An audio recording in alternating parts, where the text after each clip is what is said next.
one of the hardest working bass players we know in our group, and from her work with Pink and Cher and Gwen Stefani, and way back to the Mars Volta, which I loved that band. I had no idea when we got together that you were the original bass player for the Mars Volta, because that was really a cool gig. But Eva Gardner, welcome. We really love having you here, and we're so thankful to have you and the family as well. And welcome.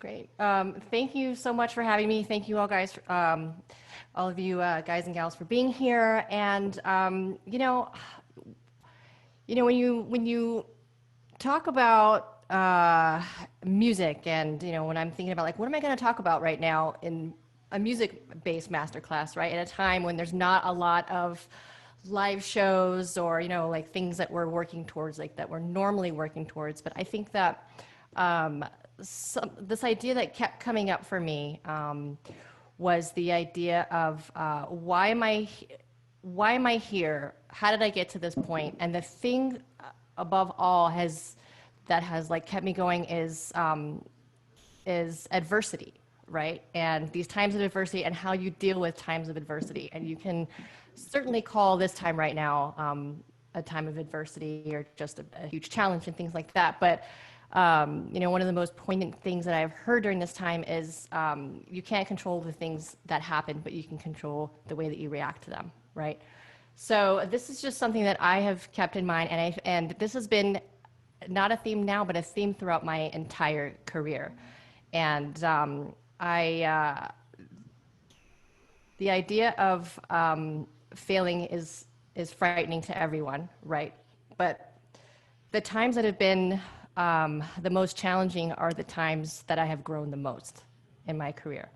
And I read a quote recently about the idea of failure, and failure is not losing, right? Failure is not losing at all. Sometimes failure can be the biggest moments of growth. And the idea of winning is just seeing a positive slope over time.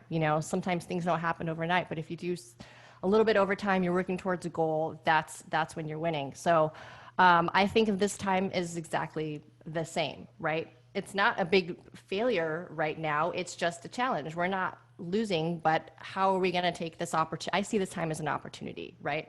How do we shift this whole perspective of this whole downturn? And for me personally, I've seen it as an opportunity to grow even further. I'm taking music production courses. I'm writing more music than I ever have. I mean, how do we use this time, and how do we shift the perspective and see it as an opportunity? So I take a lot of these moments in my career, I see this pattern, right? I mean, my whole career started out with my father, who was a bass player. And when I started showing interest in playing bass, he wasn't like, oh, that's great, honey, let's get you a bass and I'll show you how to play. It was more like, I don't think so. Like, he wasn't really into the idea. So I stepped into this whole career with a big no, right? I had a big N-O in front of my face. And instead of just taking that, it made me want it even more, right? And it made me realize that that's what I wanted, and that's what I wanted to. Did we lose somebody? Yeah, go ahead, though. I'll get him back in. Okay. Keep going. Okay. Yeah. So I'll edit that part out. Okay. Right. Let's hold off for a minute. Maybe sure. See. He's back. That's okay. See, that's where Mike gets to edit, and he goes like this, and then you know that right before that, Mike has magic happens. Magic. Go right ahead. Yeah. Yeah. So anyway, I mean, my story starts out with a big no, right? Which already could be like, oh, well, I tried and it didn't work. So whatever, fine, I'll walk away. And that happens so many times with people.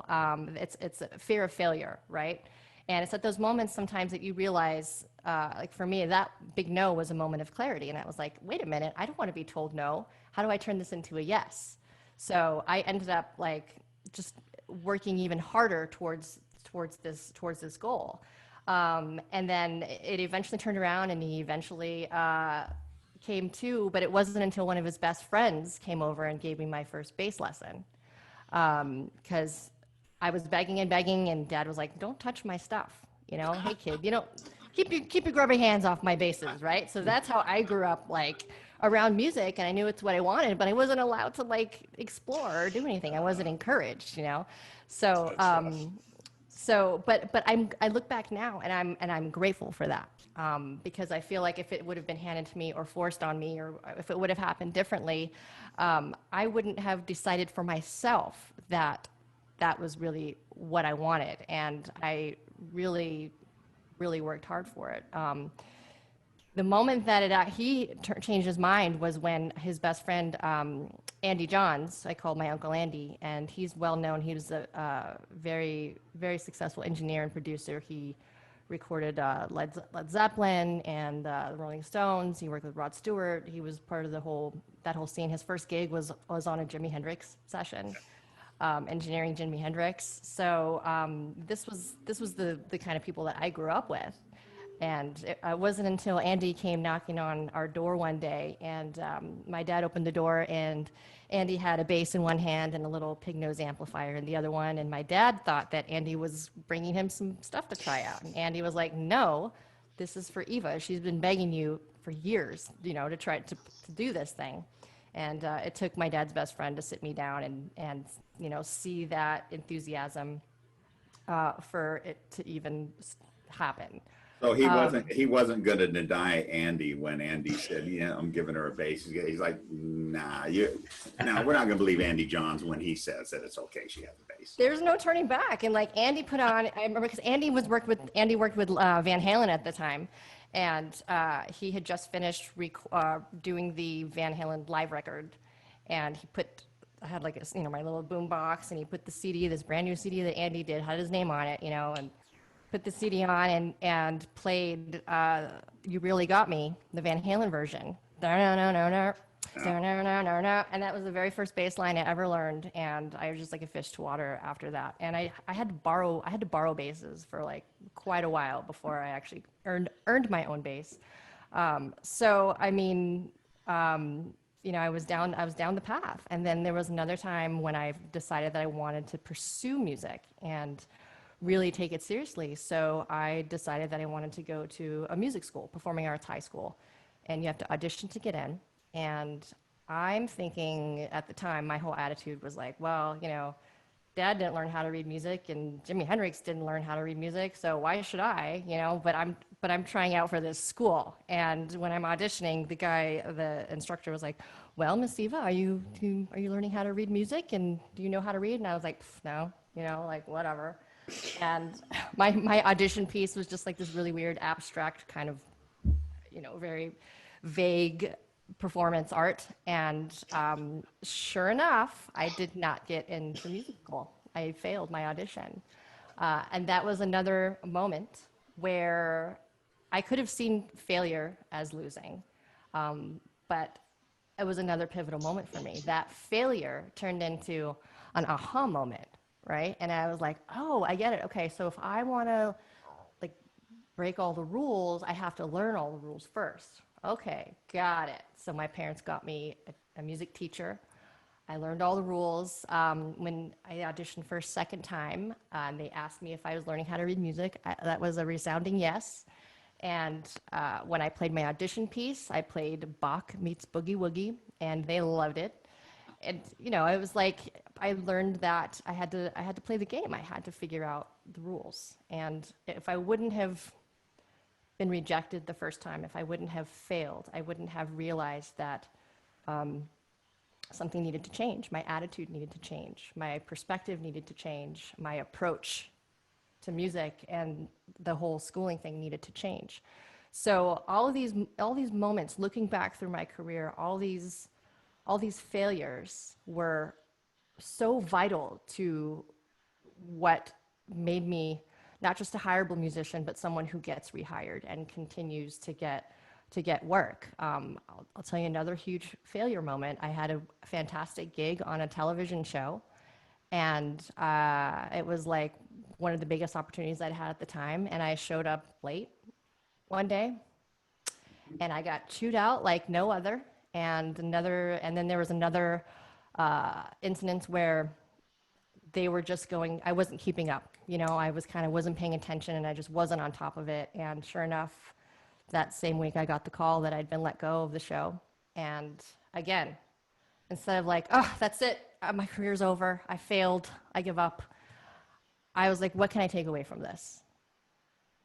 Failure was not losing. Failure in that case was like, okay, what do I take away from this?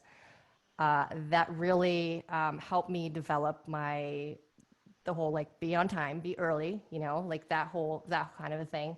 And also, don't just be prepared, but be over prepared, and always be watching, always be paying attention. And I think this applies in a more washy way, like now, right? Like how are we approaching this whole thing right now, right? Like how are we shifting this time? How are we going to make the best use of this time? How are we navigating through this time? And it's all perspective, right? Let's see this as an opportunity. And the fact that you guys are here with me right now is a testament of that. And it's not just music. I think it's in life as well, right? Like music is life, life is music. Yeah. And how can we make the best out of this quote unquote bad situation? And I think that it just prepares us for all the other stuff that's to come, Let's chat a little bit. Yeah. Yeah. So anybody got anything they'd like to add to that or a question? Yeah, I would like to start. So, and right after music school, you got involved with the Mars Volta. So you were on the Tremolant EP, and you even wrote some stuff for the Laos. How did you meet Omar Rodriguez Lopez and Cedric Mixer Zavala? Sure. I met them through a mutual friend. My friend Ike Owens was in a band with them called De Facto, and I knew Ike from the music scene, and I went to high school with Ike's little brother, that performing arts high school that I failed the audition for at first and eventually got into. That I went to that school with Ike's brother. So when they were looking for a bass player to start a new band, they called me up and we wrote some songs and we're coming up with band names, and it was the beginning of what was to be the Mars Volta. Very cool. Mm-hmm. How'd you come up with that name? The guys were Fellini fans, I believe, the filmmaker, and ended up coming up. Yeah, but there were times where we were sitting on the living room floor, like coming up with, whatever. Like I think there was like an eagle in their name at some point, and just brainstorming. Moon Safari. Yeah. Yeah, there's band names. That's Exactly. Anybody else got something else? Anybody else have a question? Well, I'm curious. How did you get your first high-profile gig? I don't know. You said you did that TV show, but you've toured with some big artists. What was your real first foot in the door to getting one of those gigs? I would say, the Mars Volta was my first actual tour, Mm-hmm. and I did several tours after that. But my first, like high profile gig, I'd say was Pink. And again, here's another failure story for you. I was doing an audition for a television show called Rockstar NXS, and they were looking for a new singer for NXS, and I auditioned to be in the house band, and I didn't make that. I didn't make it the house band. But again, I'm thinking like, oh, my career's over. That's it. It's over.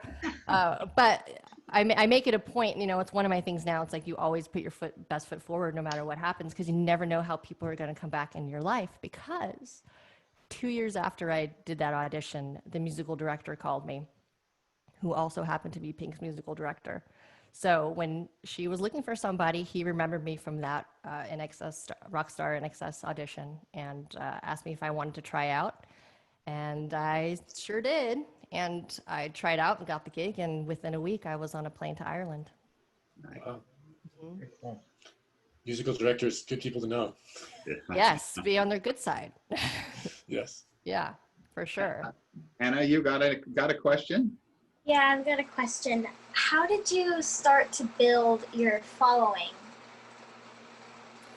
So I think that starts with building what you would call like a network, right? And how do you branch out there? So I think it starts with making those connections, right? Like, exploring different bands and playing with different people and being exposed to different audiences. And as you get more acquainted with other people, you get more acquainted with other people's and their audience and their network and all those things. So it's just a matter of expanding yourself and what you do, right? And making sure that you're when you build your audience, it's a tough one because a lot of it is like social media now, and we're not really playing out live so much, but like creating content and engaging your audience and really exploring other people's audiences that you admire as well, or people that you look up to, people that you're influenced by, and figuring out how to engage in that way too, like see what they're doing and see what their audience is like, see, it's all, a lot of it's algorithms and things like that, but I think just being active and engaging, and that can help to build what to build your following and your audience. I think whether in a smaller market or a larger market, regional or national market, the reputation that you take with you to those bands and those situations, as people realize what kind of a player you are and what kind of a bandmate you are, you'll get those calls, or you won't get those calls. That's some of Eva's story. So yeah, I've always felt that a great bandmate is almost better than somebody who has fantastic chops. I'd rather have somebody who's a good, solid player and a bandmate than a chop meister in any band that I've ever been in. Well, if you think about it, it's like who would you rather, when you're playing in a band with somebody, you're sharing a lot of time with them. You're sharing a lot of like small spaces with them. You're sharing a lot of energy with them. And someone can be the most burning player ever, but if they're a jerk, I know a lot of bands who have gone for the okay player, but they're the nicer person, or they're the one that's easier to get along with, or had the more positive attitude, because nobody wants to be around doom and gloom all day, at all, especially when you're in, it's like, you don't need to carry that around with you, and people don't want to be around that. So that absolutely is true. Wanting to, go with the people that are easier to be around, for sure. I've been curious about your preparation regimen. So maybe let's talk about your musical preparation regimen and just the kind of the basics about how you musically prepare for a gig, whether it be a tour or an album or whatever. And then how you prepare yourself psychologically and emotionally to be out there on the road and all that stuff, or to just be in that tour mode like that. So musically and related to the touring and all the other hard work that goes along with band, how do you personally prepare for those? I personally prepare by being as prepared as possible. I think preparation is just key, right? So as soon as I get any songs to learn, I chart them out right away.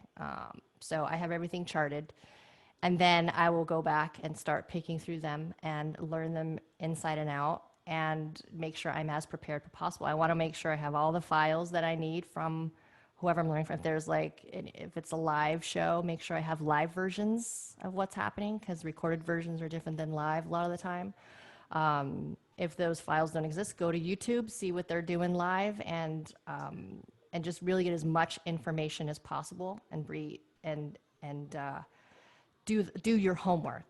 Do all the homework. So that can be, if I'm prepping for a show or a tour, it's like that's pretty much all I'm focusing on until the rehearsals. I'll make sure if I'm not, I'll like run through like part of the set, a few of the songs, and then I'll run them over and over and over again, and I'll break it up depending on how long I have. I might work on like 3 songs a day, or maybe I'll do half the set one. It just really depends on how much time I have. But I'm listening to them in my car. If I'm not practicing them, I'm just really trying to absorb them and get them into my head. And as far as the other side of it, I think I know it's been really important to me to have like a morning practice where I'm starting my day in a good space, and that involves meditation, some sort of exercise, usually yoga or a qigong more recently. Last year on the road, the band was doing qigong before every show just to get ourselves centered. So even though a lot of it's technical and a lot of it's playing, so much of it is like in your head too, and how you're emotionally approaching the show. Because like when you're freaked out and you're flustered and you're nervous, a little bit of nervousness is good, right? Because it keeps you on your toes. But sometimes when you're too nervous, everything you have been working on just goes out the window and you forget it, right? So learning tools to keep yourself centered and grounded and make sure it's all right there for you is important. So definitely a lot of centering and meditation, yoga, exercise is important.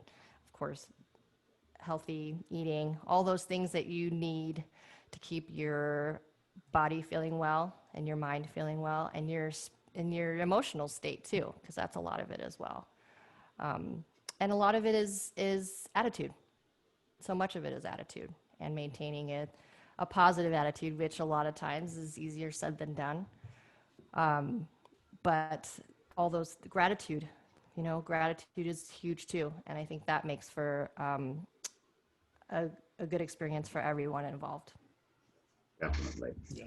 Kevin, you got anything? You've been a little bit quiet. Oh, with the lockdown and with all that's going on right now, do you have any advice or insight into ways that, because of that has kind of stopped us from playing out anywhere? Is there other ways besides just I guess doing something like a Zoom meeting, which I've done a few of these now, that's one way for me to connect with other people and to share our ideas and our music.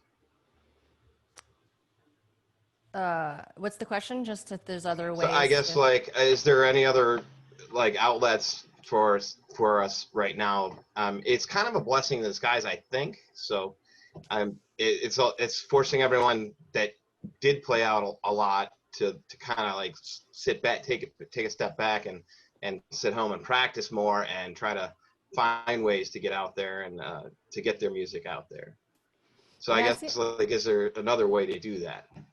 It definitely seems like right now is a time for a lot of people to regroup, right? And a lot of musicians that I know I know someone who never wrote music before, and now they just finished a 5-song EP, and other people are just just figuring out other ways, like learning a new instrument, like bass player friends are learning the piano and just exploring other avenues to stay motivated, stay inspired, stay interested, and doing things that they normally wouldn't have a chance to do.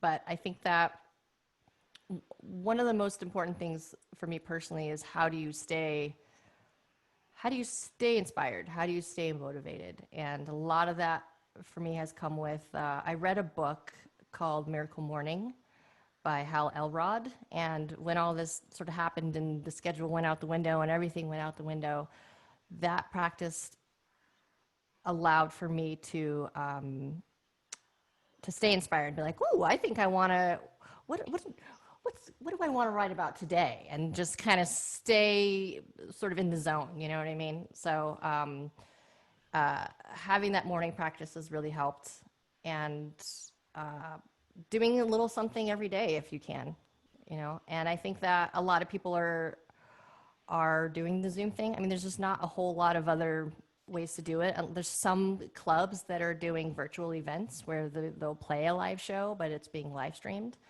I mean, I think everyone's just trying to do the best they can with what they've got, and whatever that means for you, I mean, it's different for everybody. But for me, it's been more in the creative world. And I've been doing some shows, like I'll do like an IG live show. I recorded and released a music video not long ago. So just doing little things that I normally wouldn't have time to do, but just, you know, collaborating with other people is helpful as well, because that holds we hold each other accountable. You have someone to answer to and vice versa, and you can inspire each other. That's helpful too, to work on collaborations. And we have the technology to do it as well. So yeah, it's been interesting to see what other people are doing, and what works for you might not work for someone else. But the writing thing has been the thing that I'm like really been enjoying for sure, and exploring how to use all my musical gear, because all you need is a laptop these days. We all have access to it. It's true. Yeah, it's right there for us. So it's just a matter of what we want to do. When there's a will, there's a way, right? Let's talk a little bit about gear, if you don't mind, and your approach to your gear. Not that this is like an important segue into Cordial cables or anything like that, but I would like to talk about your gear that product placement. Yeah, I like that one. There like you that go. one there. Nice one. I don't even have one handy. Mine isn't even handy. What a terrible interviewer I am that I didn't I got you back. have my Cordial cable. Brent, thanks for covering me. You covered my back a couple times today, and I'll not forget it.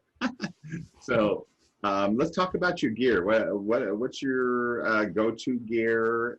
What do you like, and how do you suggest, in general, how do you suggest somebody approaches their gear? It's it's a very personal decision as far as gear goes, but for me, it's always been just the tried and true brands. Like I'm a second generation bass player, so I use the old school. I use Fender basses. I use Ampeg amps. Roto Sound strings. I mean, those are all just like what my pop used. And over the years, I've tried other things, but those are the things that feel like home to me. And in a way, it's like, why reinvent the wheel?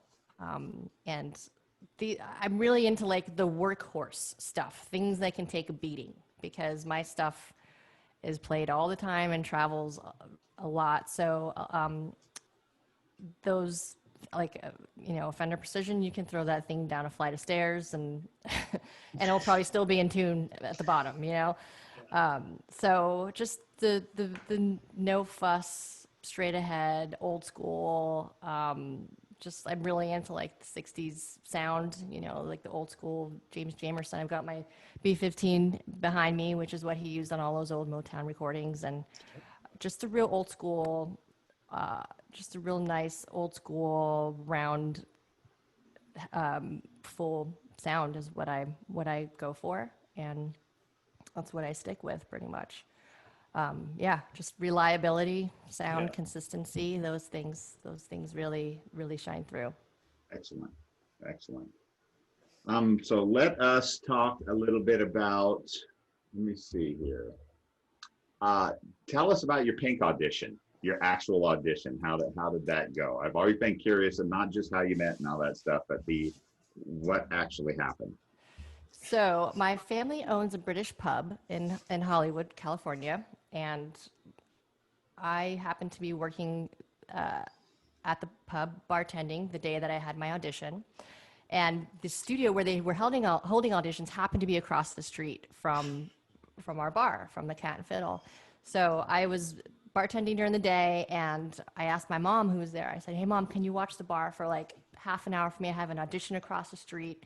I'll be back in a bit. Joe in the corner's drinking Guinness. I got a tab for him started. I've got Jim's credit card. I'll be back in a bit." So Mom's like, "No problem. I'll watch the bar. Good luck, honey." And so I sling my bass over my back and I run across the street, and I walk into the studio where they're holding auditions. And it was the musical director who I had met a couple years prior at that audition, the TV show audition, the drummer, the guitar player, who were super jet lagged because they had just gotten back from a very long tour in Australia, and a video camera. And she wasn't there, but it was just a video camera right there. Just, it's like just staring right at you. And so I was told that she was going to review all the videos that evening, and they'd make a decision the next day. So when I got the songs, I learned the songs exactly how. And this is one of the things, too, when you're learning music for someone, more often than not, they're going to want you to learn it how it is on the recording. You know, if you're getting hired to play in a band, they're probably, you know, it depends on the type of band it is, but more often than not, at least the stuff that I've done, they want you to do what's there. You know, it's like there's not a whole lot of room for you to be like, well, I think it's a great idea if I do a little solo here. Like, you might not last long on the gig, you know? And so I did my audition. I played for the songs. I played what was there. I just kept time. I just did what was asked of me. And interestingly enough, I found out later on that I was up against Prince's bass player. And apparently she had come in, who's a total like phenomenal musician. But she came in and she didn't know the songs, apparently. This is what the guys told me. She didn't know the songs. And she just kind of played over the whole things. And it was like, we all know she's an amazing player and she can do anything, but she didn't come in prepared. So who got the call? I ended up getting the gig. But the next day when I got the call, I happened to be in a movie, and I was in a movie for 2 hours, as movies are. And during that time, I gotten a call from the musical director, and he left a message. This is 2 hours later when I get out of the film, and I check my messages, and he's like, "Hey, this is Paul. Got some good news. You've got the gig. Congratulations. But if you don't call me back within the next 10 minutes, I'm giving it to the next person." Oh, wow. That's brutal. And I'm like, I've just been in a movie for 2 hours. I'm like, oh, great, here we go. I fail again, right? Like, here's another one. I just freaking blew it. And then I call him back, and he's like, I was just messing with you. That's brutal. Like my first hazing, you know, like. So yeah, I ended up getting the gig, and I was on a plane shortly thereafter, and that was 13 years ago.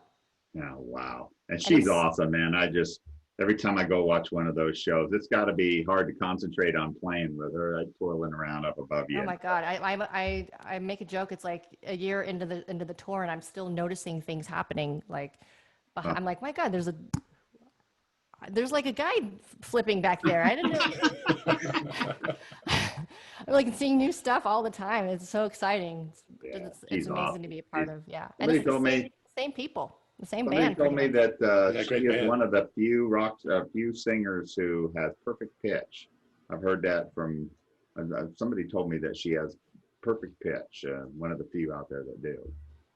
Yeah, she very well might. I know one of the things that makes her really special is that she doesn't lip sync either. That's her big thing. Even though she's doing all the acrobatics and flying around, that's her thing. She does not lip sync, which is very, really, very impressive. Yeah. really impressive. I don't know how you could do that. That scares me watching it. I'd have to lip sync just from watching it. So I mean, I'm just playing bass and I'm lip syncing. yeah, no kidding. So how about everybody else jump in? Brent or Hannah or Kevin or Rashid, you got anything? Sure. I'm curious. Do you do background vocals when you're doing the big tours, or do they have like official background singers? There are background singers, and I also do background vocals as well. In this last, Cher, Gwen Stefani, Pink, I do background vocals. And that's another one of the things, like, another thing that I tell people is, how do you hold on to your gig is you grow with the artist, you grow as a player. Like, I learned more, I play more instruments than I did 10 years ago in the Pink band. You know, I started out as a bass player, and then when they asked me to play some keyboard bass on something, I was like, sure, you got it. And then I called a piano school and took some piano lessons and like figured it out. And same thing with the Gwen Stefani gig when they asked me to do some backing vocals, and I had never done any of that at that capacity because it was like a lot of singing. I got a vocal teacher and just figured it out. And I think that's one of the things that sets some players apart from others is, or at any gig you're in or any job or whatever it is like what sets you apart is you're willing to grow, you're willing to expand, you're willing to grow with the company or artist or whoever it is. And so I'm doing a lot more singing than I did 10 years ago. So, but now I'm like, hey, you want me to sing? Cool. And you just kind of keep writing yourself in, you know, and get out of the way, Pink. Let me get up there. I can play bass and do that too. Yeah, exactly. Oh, that's great. Yeah, it's a lot of fun. It Anybody adds a else? whole new dimension, you know? Yeah. Well, it makes you a better player for sure if you can sing, because you learn so much about phrasing, and you learn a lot more about, being more connected to, this to this. Yeah. It's It a does make you challenge. just a more valuable member of the band too. Oh, yeah. Anybody who sings is a more valuable member to me, Oh, That's yeah. exactly right. as long as they sing well. Yeah. Yeah. There is that. But, I think that being open to doing it has made me grow in confidence as well. Also as a bass player, right? Also as an all-arounder musician, because it just kind of makes you just better all around. And like last year I had more fun on stage than it's just so much fun. It's so much fun. And I think challenging yourself keeps it exciting. Yeah. Kevin or Bass Richie? lines. The bass lines on your song Forever Never are pretty cool. Do you play with your fingers? You're playing with your fingers there, right? I do both, actually. Again, being a well-rounded player, I started out playing with a pick, actually, when I was in high school. And when I got into jazz band, my jazz band instructor was like, and Miss Eva, put down that pick. And I was like, okay. So I put the pick down on my amp, and right at that moment, I had to just learn on the spot, and I just figured it out, and I started playing with my fingers. And I'm, again, grateful for that moment because it just made me a more well-rounded player. And I think that, like, I do workshops on just pick because most people, like, it just, I don't know, people don't, the pick is very underappreciated, I think, right? But I think that you play for the song. So if the song's supposed to sound a certain way, it just adds another dimension to your playing. So I play with both. Forever's Never, I was playing, what was I doing? I was playing with a pick on that song. Huh? Yeah, but if I play it live, I play with my fingers. It just depends, like, it can go either way. But on the recording, I'm playing with a pick. You don't need the bass police out in the audience going, That's not right. There are some bass police, though. There are, I know. There are some bass police. we live in a small town here. We got what we like to call the tone police that come out, and you police. see them because they're the guys sitting back in the back of the Oh, yeah. With their Dudes in black notepad, you know? shirts. Dudes in black shirts in the back, standing there, looking. Hey, I think that, if it's like, you do you, right? Like, there wouldn't be a John Entwistle if the tone police was on his butt all the time, Like, he did his own thing, and his tone's, like, crazy, It's like, he had a whole other style of playing. So you got stories about him, right? Yeah. John Entwistle was, like Andy, was another one of my dad's friends that was really supportive of me. And I was in England staying at his house when I was a teenager with my family. And this was still the time when my dad was kind of like, maybe you don't want to do this music thing. But John was like, hey, I hear you're learning how to play the bass. And he just opened up this door to this closet, which was like a long hallway, just full of instruments. And he said, pick out any bass you want, and it's yours for the weekend. So I picked out a little Fender Precision, because that was like my dream bass, because that's what Dad played. And I just played John Entwistle's bass all weekend. And he walked me in. He had a studio in his house. And he walked me in and said, hey, come in here, kid. And said, this is my studio, check it out. And he had his buzzard bass. And he like put the buzzard bass over my neck, which was huge on me. And he's like, look, even the eyes light up. And he made me feel included. He made me feel welcomed and wanted. And I think that those moments for me were really important. Even though I was just a young kid, but I remember those times, and I'm just so grateful for my dad's friends, and eventually my father. Eventually, he came around when he was like, all of his friends were cool, but he wasn't. How long did that take for him to come around?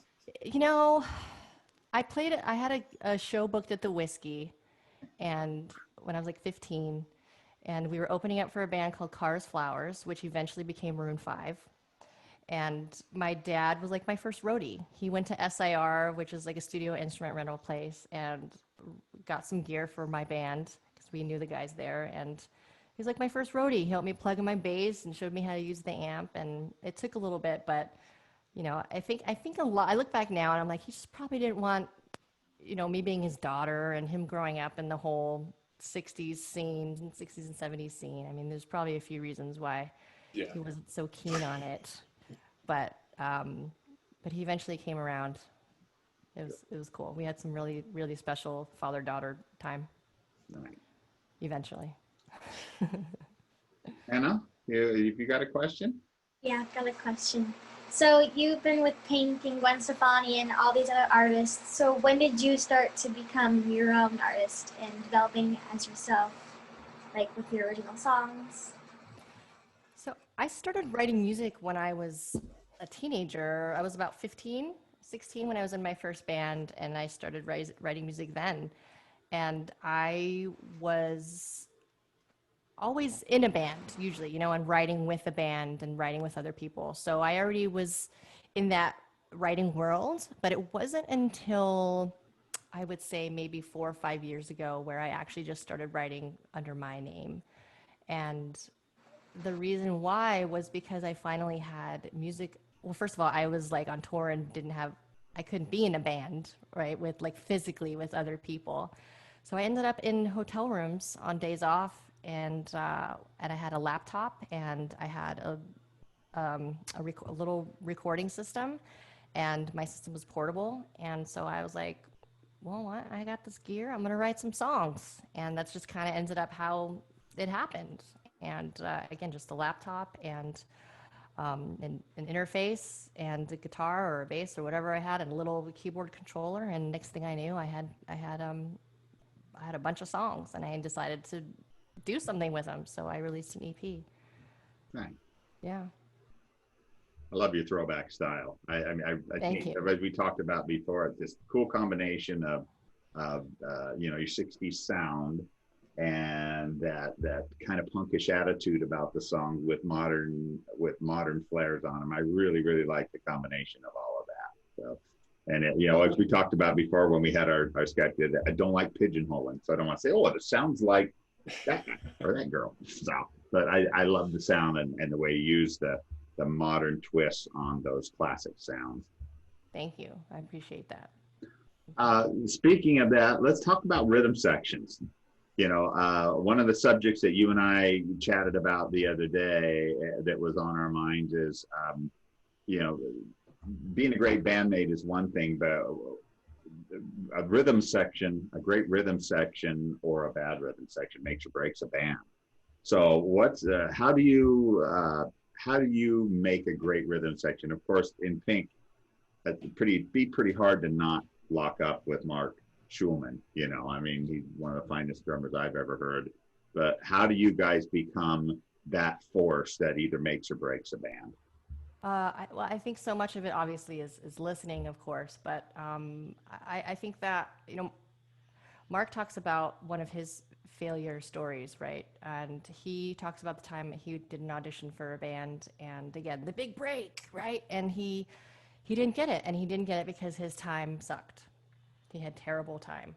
And if it wasn't for that failed audition, he might not have become the drummer he is now, because he didn't let that get him down. He got a metronome and just sat with like on the bus with a metronome at 60 beats a minute, you know, on the bus, 90 beats a minute, and just really sat with time and did his own work and did his own, you know, shedding with what he needed to work on to make him who he is. And then with me too, like all my failures, like, you know, why didn't I get this? Why didn't I get that? It's because I sucked, really. And so what did I do to make myself better? So I think that with that particular rhythm section, we both have this standard of how we want to play and how we want to be a player with other people listening.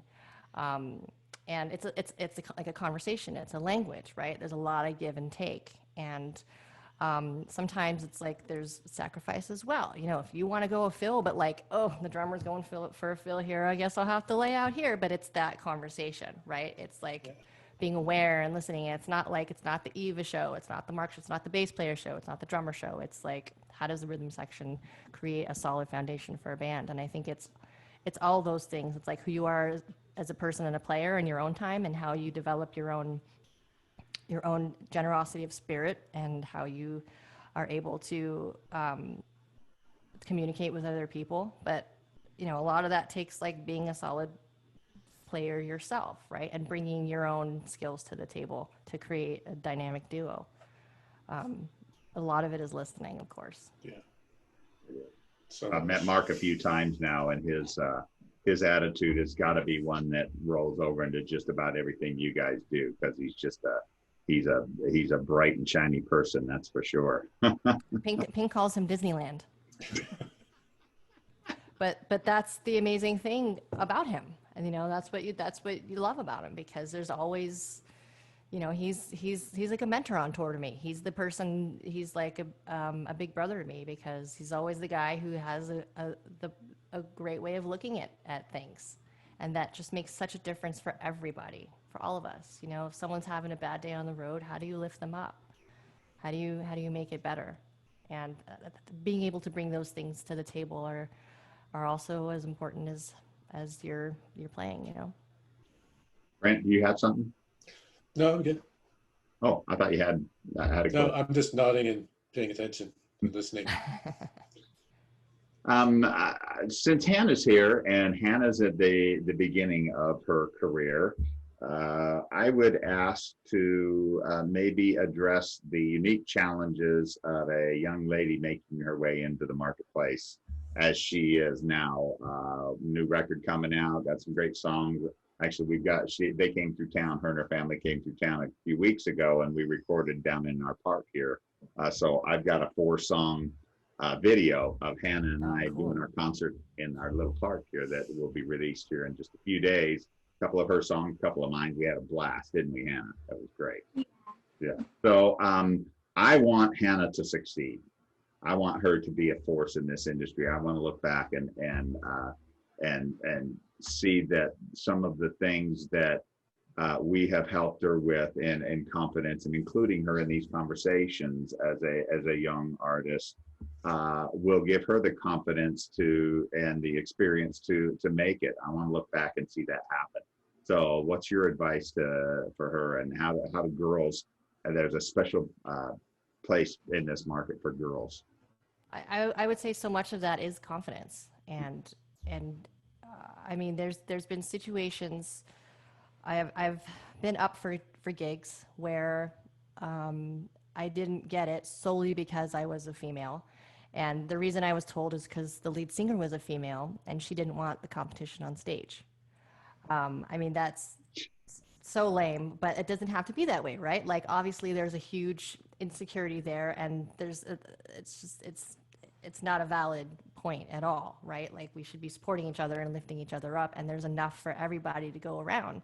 But how do you combat that? It's like the people that I've had the absolute pleasure of working with, the Chers, the Gwen Stefanis, the Pinks, they are badass, strong women who don't have those issues, and they're good with. I mean, of course, everybody has like confidence issues and a bad day, of course, right? But I'm talking about more like deep down, just a strong sense of self, and knowing who they are, and and knowing where they stand, and their morals and values, and share the stage with other women and support each other and lift each other up, because it's not about breaking each other down, right? It's about how we can be of service to each other. And again, the guys that I have worked with are the same way. You know, we all support each other and lift each other up. And I think surrounding yourself with those people that are there to help support you and lift each other up is really important. But I think a lot of that is also knowing who you are and having confidence too. And I think that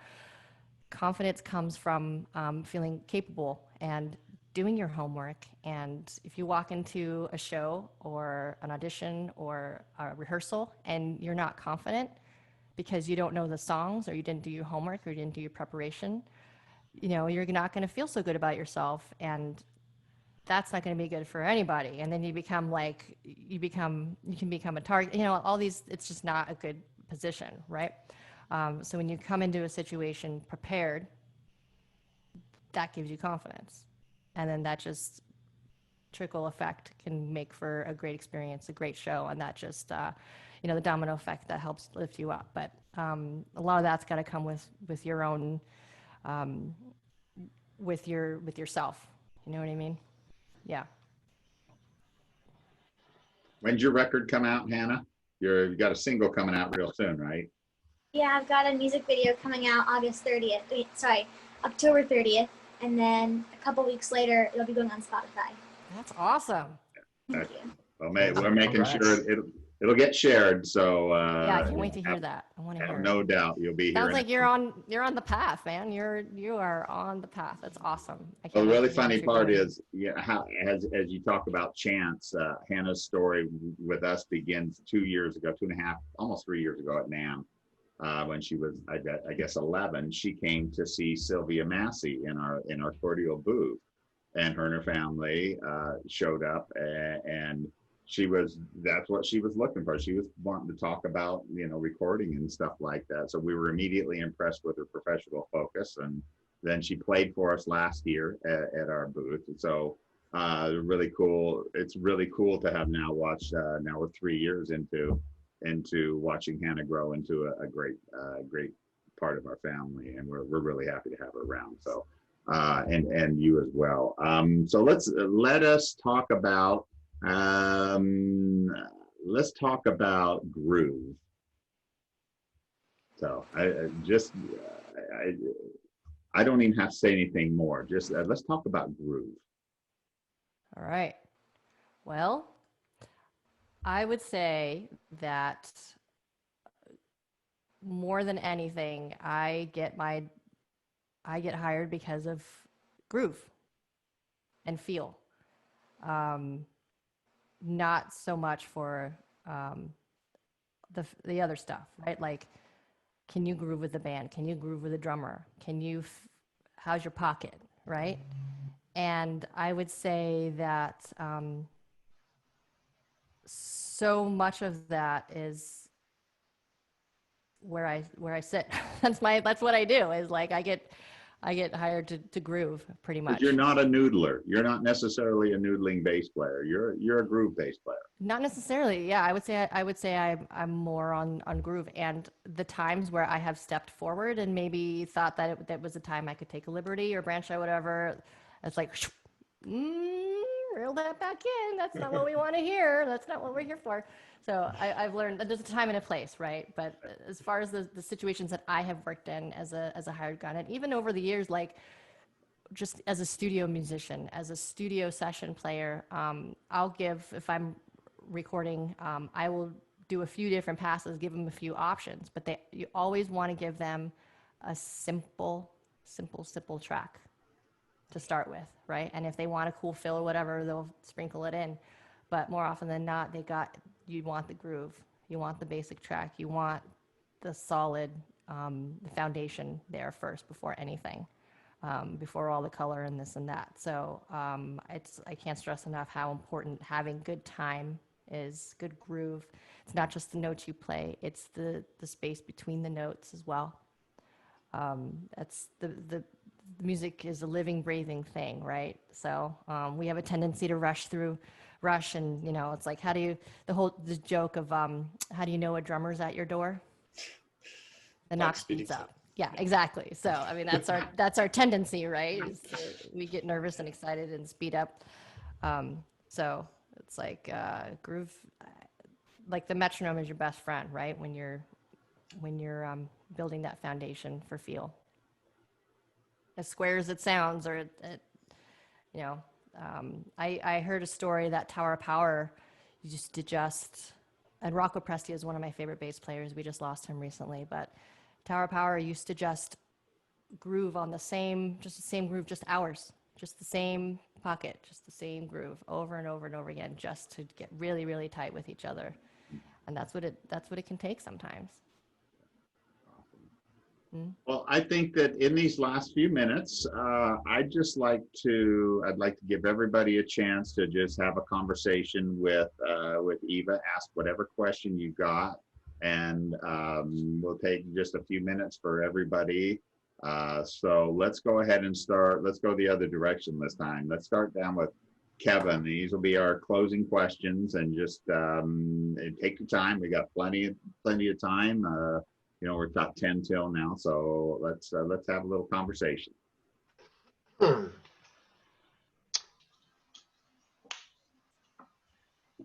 Thinking about what you were saying about the last thing you were talking about, was where you're syncing up with the drummer, and that's like, for me, that was key. So was there any other things besides just like trying to get that groove or that that gel? I don't know how to explain it, but like I think it goes with overall too, personalities too, that work well together. And like you said earlier about them not, you take somebody who has maybe less chops, but they have a better personality and they're able to get along with each other. So I guess my question is there any other things besides just personality and being able to sync up with your rhythm section that would help somebody to be a better player and to be a better bandmate? Again, I think it's listening and awareness, and so much of what we do on and off stage is just about being aware of other people and being considerate of other people, right? And that goes with also on stage, like consideration of other people. Like, it's not, unless you're a one-person show, and you're playing every instrument by yourself, you're a team. And so I think that it's important to remember that you're not just a band off stage, but you're a band on stage, you're a team on stage, you're all in this together, right? And then sometimes, of course, it's like when there's a lot of guitar solos, it's like the guitar players, or the lead singer, there's different dynamics with different bands, but we're all there to support each other, number one. And when I'm playing with different artists, like, the band is there to support the artist, right? How can we make her feel supported and comfortable so that she can just do her job and just sing, and she doesn't have to think about what's going on back here, because you won't last very long if you got to be babysat, so how can you best carry each other? And then a lot of that's listening. If someone's sometimes, like, if someone forgets their parts or their lines, it's like we're there going like, oh, go to G now, we're in this part now, it's like that. Usually, if you're a well-rehearsed band or whatever, it wouldn't happen. But I think just being aware and helping each other out and listening to, if someone's speeding up, maybe kind of lay back a little bit and kind of bring it back. Again, it's a living, breathing thing. Like, how are we talking? How are we conversing? Where's this conversation going? And it's just being open and aware and listening. I think is really key. Great. Anything else, Kevin? No, that's it. Okay, great, man. Thank you. How about you, Rashid? Two musicians you would love to work with. I would love to work with Robert Plant, because I love Led Zeppelin, and it would be a dream to play those epic bass lines. You know a guy, right? Don't you know a guy? I know a guy who knows a guy who knows a guy. That's all it takes. Yeah, exactly. Who's another one I would love to work with? Gosh, I always just have Robert Plant in my head. I would love to play with Dave Grohl. Oh, yeah. Well, that would be an amazing time to play with him. Yeah, that'd be fun, for sure. Yeah, that would be killer. Yeah, we just saw Sylvia Massey was in the studio with Tyler Hawkins and the guys from that band, was recently recording with them, and that's cool. She said, in the studio with rock stars, no doubt about it. She's glad to be back in the studio with rock stars. That's awesome. That's a great question, Rashid. Everybody's got those players that they would love to play with, huh? Mm-hmm. Brent, how about you? Well, you've had a bunch of, like I said, these great gigs. How much time do you have typically to prepare? Or do you have a story of the time I had to learn 37 tunes in 2 days? That was the Pink gig. I had to learn the whole set, and 3 days I think I had to learn the whole thing and fly overseas to play at a castle in Ireland for thousands of people that was the fire under my butt, and I didn't even meet her until soundcheck right before the gig. Really? Wow. I had one rehearsal with the band, and they gave me the CDs, like the music off the CDs, the albums to learn. And once I got there, all the arrangements were different because they didn't give me the live arrangements. That's when I learned about the live arrangement thing. What do we do live? What are the live endings? What are the, solos, extended outros? So the arrangements that I had learned in those 3 days changed. So I was there like, changing all my notes, and it was pretty chaotic, but it was exhilarating and exciting, and it was amazing. I mean, I literally had not met her until right before the show. That's just crazy. Yeah. I can't imagine. Were you like freak? You had to have been freaking. I know you were prepared and everything, but underneath all that calm, you had to have been just freaking out. Well, when they tell you that they're changing the arrangements right now. Yeah. But that's it's character building, right? Like Yeah. that again, that makes you, all these little experiences lead to the next one. So you're prepared. It's all about like being prepared for a situation like that, because you get thrown curveballs, right? And how do you deal with that? How do you handle that situation? It's not under your control, but you can control how you navigate through that one. And luckily, I didn't have a choice. So you just do it. Especially at that point, you're standing there, sound check before the gig. What are you gonna do? No, I can't get there. I can't learn those songs. But you guys told me it was different. You gave me the wrong version. Yeah. I mean, the last day of the job. Yeah. Just gotta figure it out. Anna, you get the honor of the last question, my dear. Yeah. So what are like ways just to build up to become like, for people to want to hear your music? Like, what are ways for people to know about you and stuff? So engagement, I think, is important with the whole social media thing. You can have like 20,000 followers, right? But you might not engage them. They might not be clicking on your post or whatever. But if you have like 10 followers that are really engaged and really involved, that's way more valuable, So I think that just building, and I'm not a social media pro by any means, but just these are the things that I've done that have worked. And how do you, like, looking at what other people are doing, right? And looking at like what engages you, like what do you want to see, right? What are some artists that you like, and what makes a song enjoyable for you to sing? What makes a post enjoyable for you? Like, why do you like it? What are the things about it that you like? So I think if you just start like just exploring and looking what's working for other people and things that you also enjoy, make what you want to see. And I think that means it'll be genuine to you, and you'll be attracting the right kind of people that will want to engage with your music and listen to your music and be involved with you, with what you're doing. Excellent. And Eva Gardner, it's such a pleasure to have you in the Cordial family. Anyway, thank you all for being here. We really appreciate it. And we will see you all next time. Everybody wave goodbye. Thank you. Bye. Thank you all. Thank you, everybody. Take care. Thank you. That was fun. Thanks a Okay. lot. We'll talk to you all soon. Thanks a lot. Bye-bye. Yeah.